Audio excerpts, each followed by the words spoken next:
بسم اللہ الرحمن الرحیم۔ آج میں ایک مسئلہ بیان کر رہا ہوں جو اکثر ہمارے مسجدوں میں ہوتا ہے، اور مسئلہ یہ ہے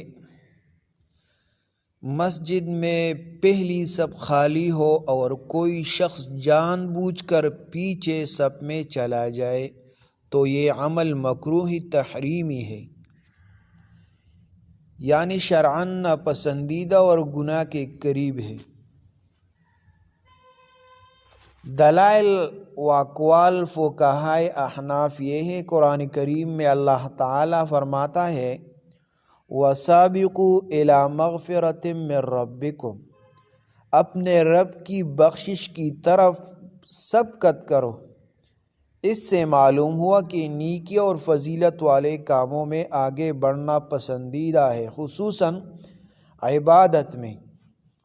حدیث مبارک میں ہے، رسول اللہ صلی اللہ علیہ وآلہ وسلم نے فرمایا خیر صفوف الرجال اولها وشرها آخرها، مردوں کی سب سے بہتر صف پہلی ہے اور سب سے بری صف آخری ہے، لہذا جو شخص پہلی صف چھوڑ کر پیچھے جاتا ہے وہ بہتر کو چھوڑ کر کمتر کو اختیار کرتا ہے، جو پسندیدہ نہیں ہے۔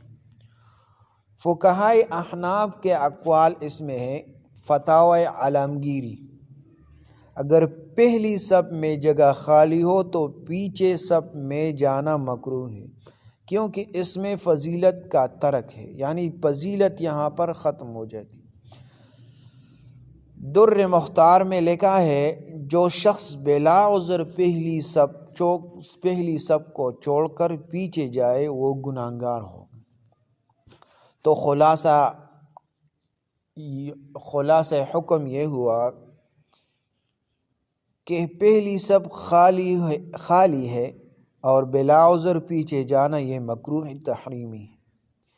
پہلی صف بری ہوئی ہے تو پھر پیچھے کھڑا ہونا یہ جائز ہے۔ پہلی صف میں کسی خاص شخص مثلاً امام کا قریبی یا خاص خادم کے لیے جگہ خالی رکھی گئی ہو تو جائز ہے۔ عورتوں کے لیے پیچھے جانا مستحب، ان کے لیے پیچھے کی صف افضل ہے، یعنی عورتوں کے لیے پیچھے کا صف یہ افضل ہے، مردوں کے لیے پہلا صف یہ افضل ہے۔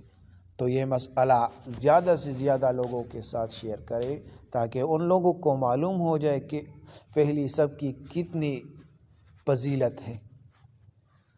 تو یہ مسئلہ ان لوگوں تک پہنچائے اور ہمارا چینل سبسکرائب کرے تاکہ ہمارے یہ مسائل مسلمانوں تک پہنچ جائے۔